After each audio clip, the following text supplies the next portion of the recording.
So we're Moravi and Caro and Jao, and we're going to be your host for the webinar today. And I know people are joining, and tell us where you're watching from and what the weather is like there. So today we're looking forward to, it's going to be a fantastic time where it's a webinar talking about investing with zero.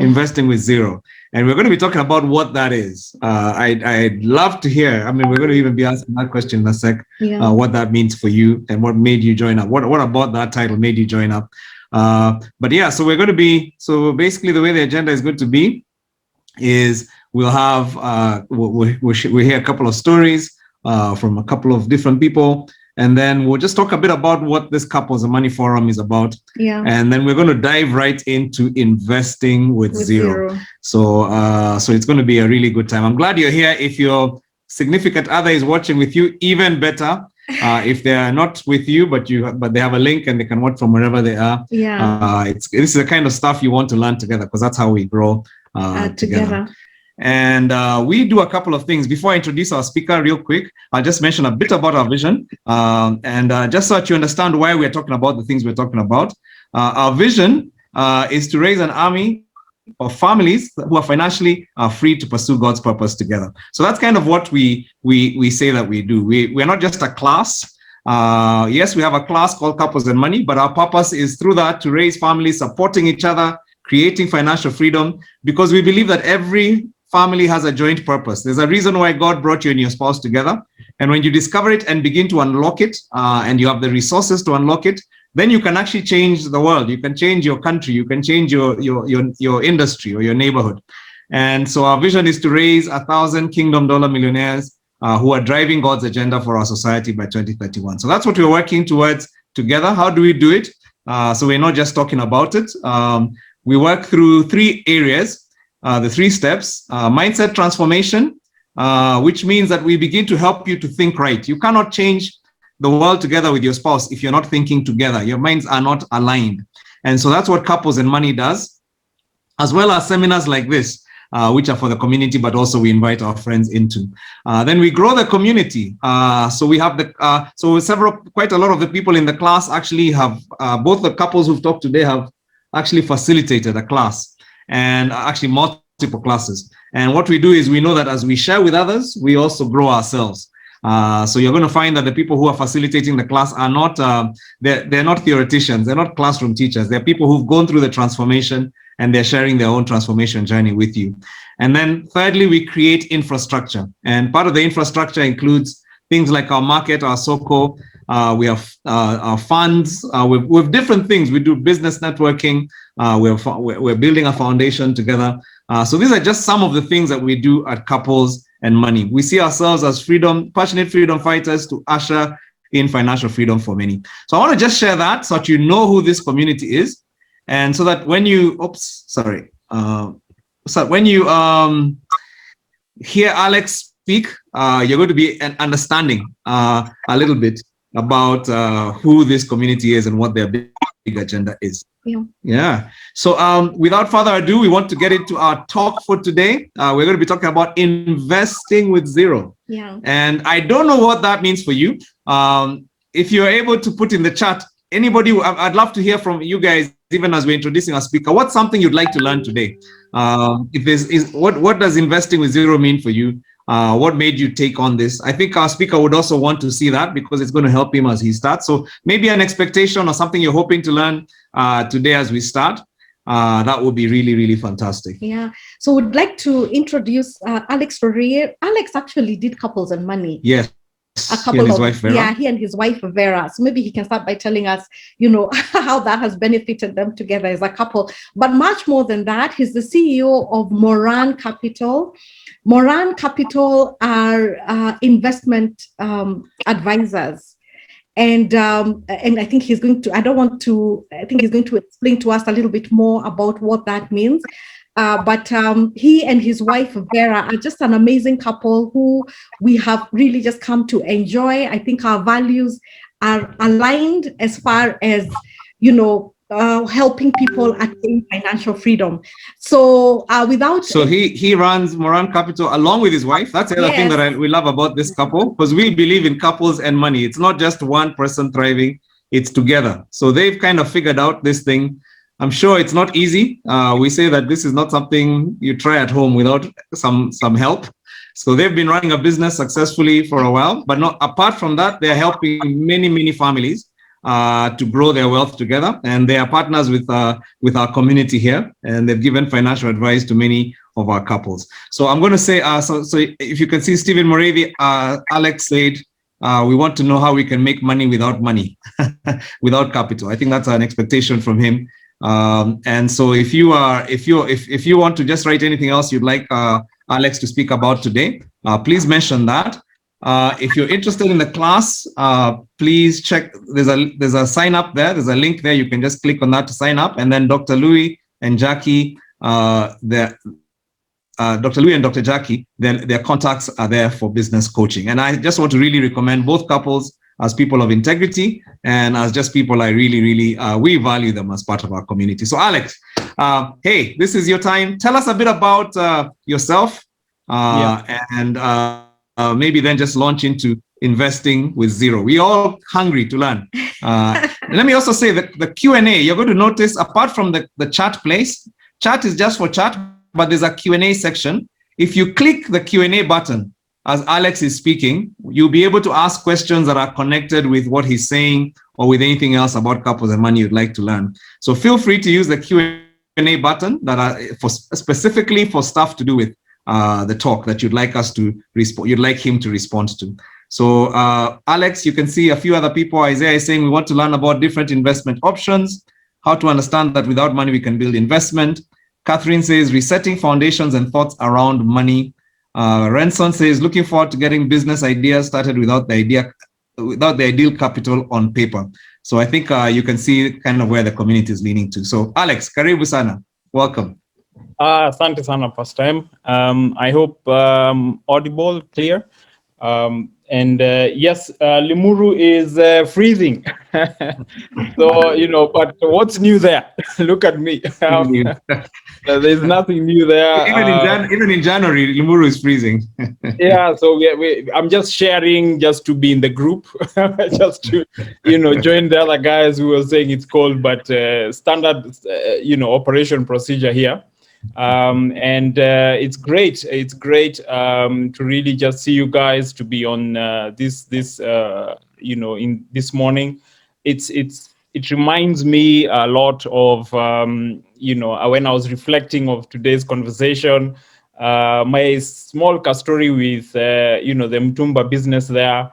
And had I been told that I need X amount of money, I probably would never have started that enterprise. If I had thought too much about the capital, I'd have been stuck with thinking, oh, I need this much. You look at a business, and of course you look at it in the bigger picture, and you get discouraged. So I think our conversation today is driven from that realization that there is a time people think too big at the start, and there is a space to start strategically without sitting with a lot of capital, and we'll delve into that. Of course, this is what we do as Moran, and of course this is 9 years into Moran, and we are happy to, of course, be helping 500 or so families, with a lot coming from, of course, our lovely couple here, Pastor M and Carol. There's a lot of people who've listened to you, and for that reason they thought, let's try this out, and they've become our clients even before we started doing the couples and money.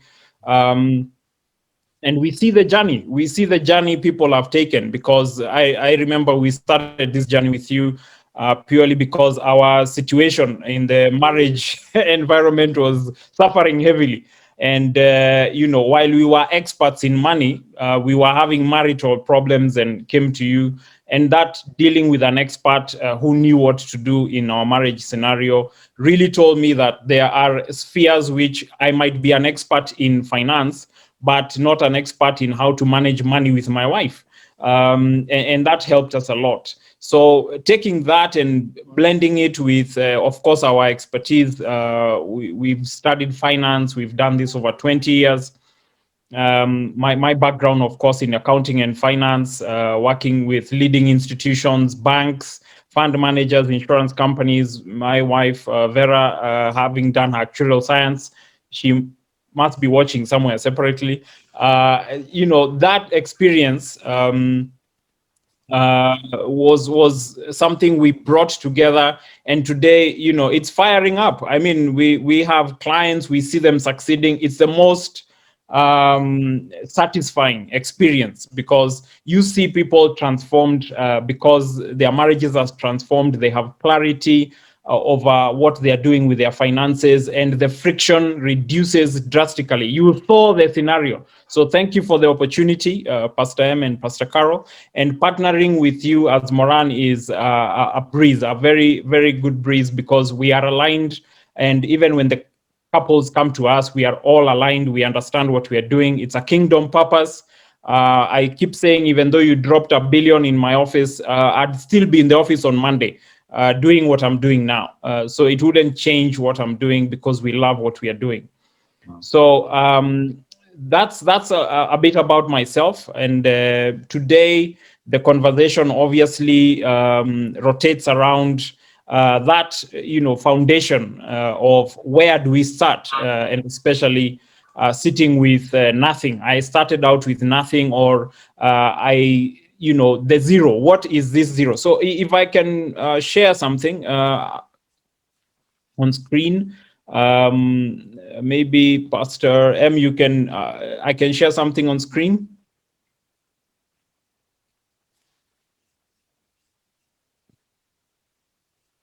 Okay, thank you.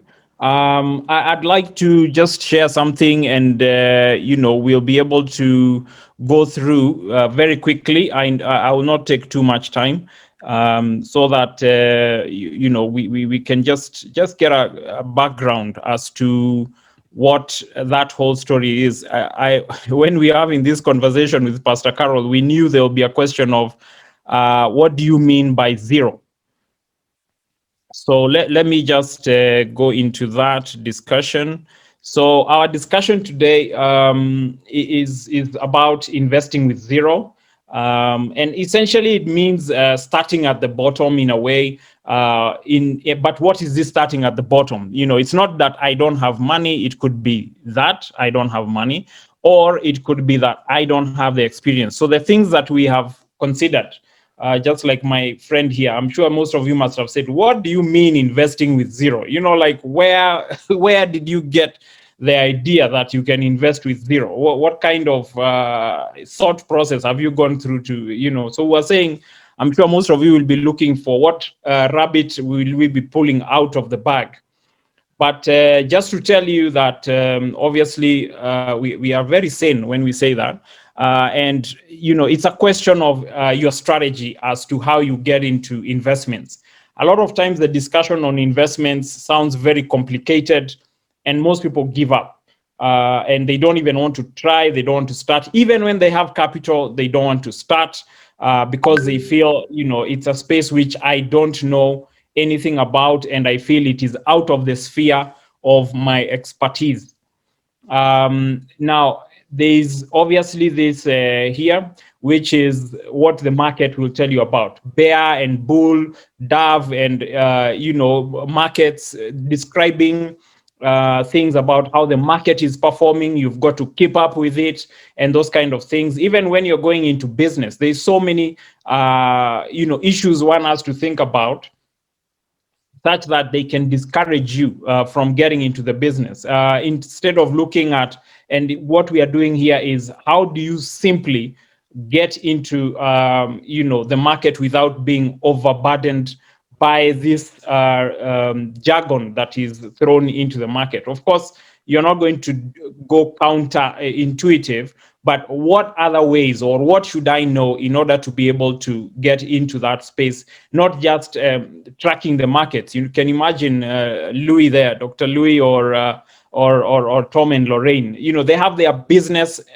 day to day. So if you told them, track the market and do all these things in order to invest, or you told somebody who's starting, comparing holding my money, or just thinking the way we think about taxes.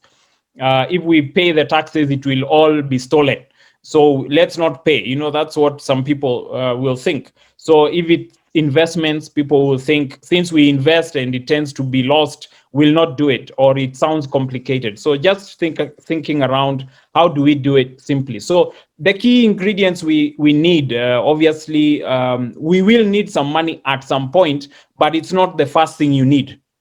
What you need first is the knowledge and experience. You need to know some things about what you're doing. As I was mentioning in my intro about dealing with the second-hand clothing, what I saw was an opportunity because there was a gap. I'd never thought about, who needs or how much capital is needed to run the business. So if I had sat with business expert, they would probably have told me a lot of complicated things, which would have discouraged me to enter. But all I saw was, yes, there's a need here for a product, and yes, I can talk to somebody and who has already got the experience, let alone mine, because I just started that business when I left high school. I did some modeling for Castle breweries, and I knew there is, a gap in clothing. And the next thing is, I said, okay, this gap in affordable clothing, who is satisfying it? And it's a big gap. So I got somebody who was a supplier, and I got a market. And the next thing you know, I started seeing some income. So had somebody given me the larger picture of I must have a pickup and I must have all these other things, I would have been discouraged to look at even the opportunity, because it would have looked very complicated. So some knowledge and experience is required of what you need to know are the basics. You, of course, need eventually to build some assets, and assets are not, we will differentiate that with investments. You will have some assets eventually, because once you're generating some activity, it will bring in some income from the idea that you had, and then those assets then generate an income which you can invest. So the idea of investment is, you're not starting with investment, you're starting with the idea, which then you put together and is able to generate an income, and then that income is invested to generate more income. So that is the flow that we would be following in this discussion. So we'll look at the assets and the time you require in order to, be developing this thing over a period when you can say that I now have the kind of money to invest in those kind of things. So let's dig into it, and just for everybody to see exactly what we mean. So obviously, as a background, we do wealth management. I must point out that bit. Wealth management is just helping families to be free by understanding how their financial resources will address their goals. Now, of course, therein is the idea of they must know their goals, because we can't shoot at blank, canvases. We have to know exactly what are we working towards. I want to buy a house. I want to travel. I want to build a business. I want to acquire something. There must be a goal, and that is very important. So wealth management is directing the resources to be able to achieve those goals and give you the peace of mind, even in the transition, not just in the end, but even in the transition from point A to B. I have peace of mind because I know I will get there, because there's a clear strategy. That is really what wealth management is. There's a strategy. I have a team that is experienced and knows what it's doing, and that is really what we do. We span the market for opportunities to help you get from point A to B, and we walk the journey. So we are the Uber investment advisor, so that you're not just being given direction, you are actually being given a ride to the destination. So investment advisory is just selecting the various investments and those kind of things. We look at a myriad of investments globally, whether it is in any one of the continents, and we are able to pick out which ones fit in which environment. We also undertake risk management, which is making sure that the assets you're building do not get lost. And there's also the idea of you can work so hard and lose all of it. That really is what risk management is all about. And then there's also the idea of the private equity. This is investing in other people's businesses. You can invest in somebody's business without putting money into it. You might be the expert.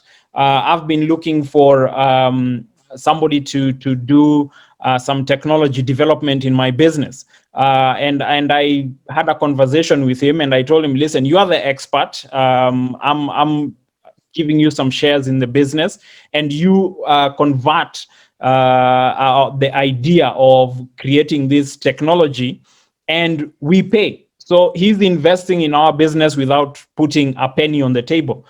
He's actually just putting in his time, and he has to monetize that opportunity. So he's not putting in any capital in terms of cash into the business. A lot of people would think if I wanted to take shares in a business, I must come and put money on the table. No, he's doing a private equity transaction with us. He's taking some shares and building a technology for us. So we've had to swap, a technology for shares, and there is really no cash on the table. So what services we need could be a matter of us paying cash, or it is also a matter of him getting the shares, which he has not put in cash to do that. And it's a sizable stake. So private banking is obviously helping individuals who have businesses across the globe. So I have businesses in Australia, I have in various areas in the continent.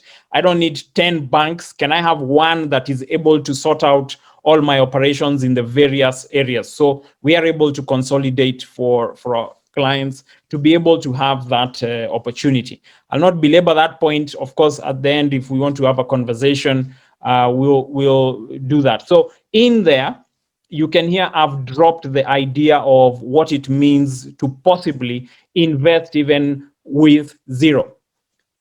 Because as you can tell, my technology team have been able to come on the table and propose a major investment into the business with nothing, and they will receive back cash out of the business because they are going to receive a dividend out of the business every year. And they have had to walk in with nothing other than they understand the technology and they've put something into the business. So that's a hint of the kind of arrangements that one can get into, and not necessarily going into putting actual cash. But we will review various options. So what he's using, what that individual is using and his company is obviously their knowledge and experience to invest in our business. And what does that look like? The few things that, of course, when we are looking at primary investment considerations is, this kind of things that everybody really fears. I know one of the things about starting to invest, people feel overwhelmed. Where do I start? It may have some things I don't know. Imagine you knew what you need to know, right? Then there's no fear because like the technology guy, he knows what he needs to know. So he has no fear of investing in my business. He'll be able to see what he needs to see. So one of the fears that people have, or some of the fears of investing, is the risk. What is the risk of me getting into this business? Is because I don't know. So what you need to have when you're investing with zero is, what is the risk in this investment anyway? Because once you knew that actually whatever is roaring is not a lion, it's actually a cat which is next to a drum, then you don't need to fear it. Or it's a tame lion without teeth.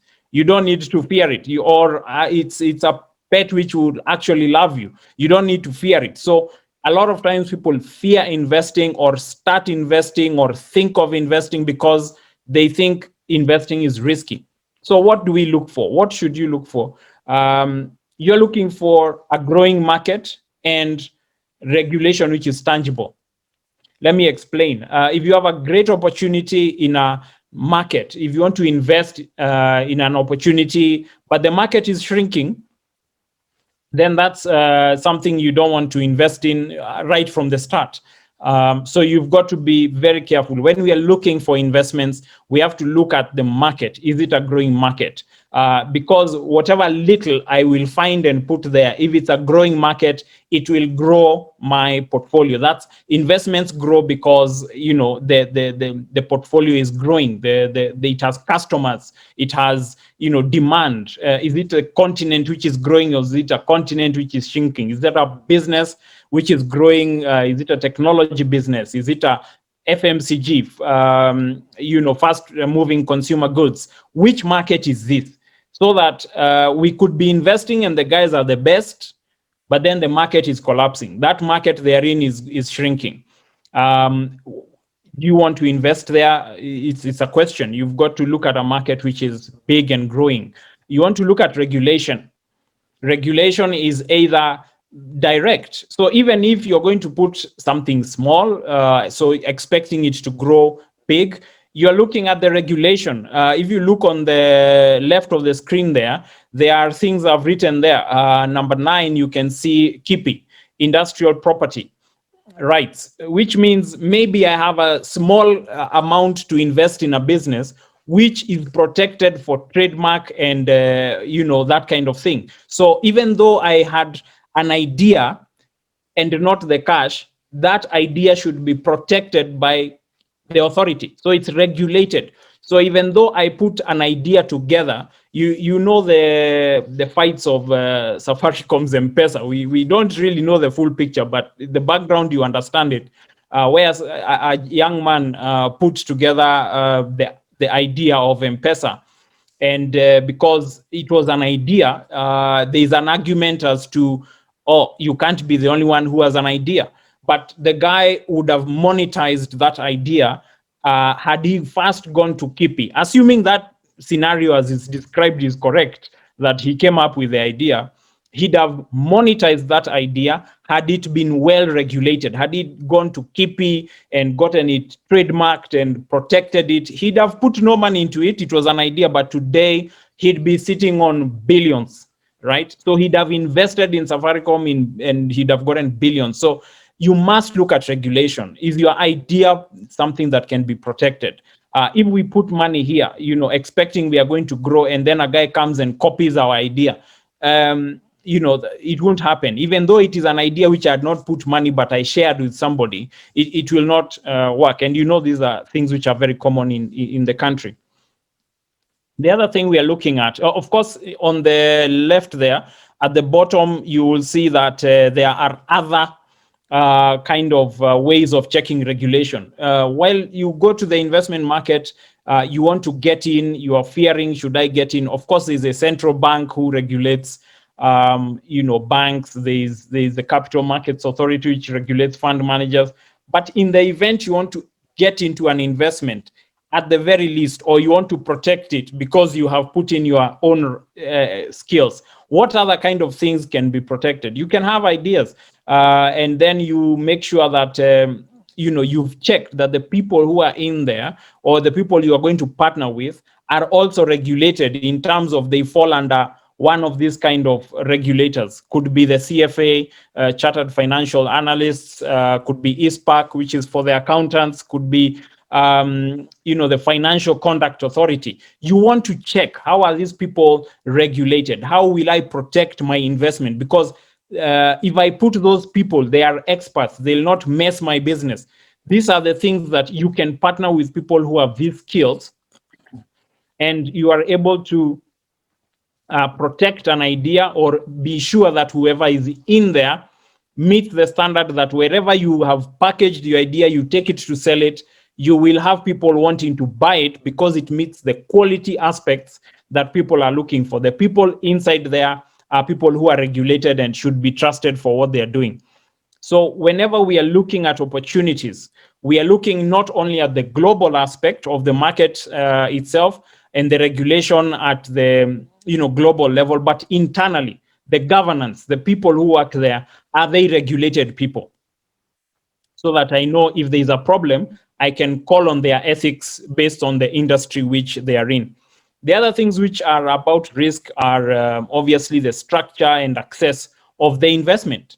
So, you know, as I've mentioned about the structure, could be a private structure, which allows you to put in an idea, and you are secured as a shareholder, and but you have some level of protection from being diluted as the investor, so that you don't come up with a good idea and then at some point guys start saying now we have to put money, and if you don't put money you'll be diluted. So those kind of things, you've got to look at how you are putting in your investment.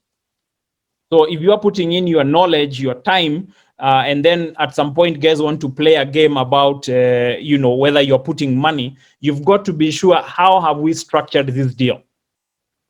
Again, accessibility is another thing. If you want to get into an investment, you're looking at the accessibility. If you invest, you also want to see, do I know how we get money out of here? There's a lot of hue and cry in this market, maybe about investments, and investors got in thinking I'm in a liquid fund, and at some point I didn't get out because I thought I was in a liquid fund.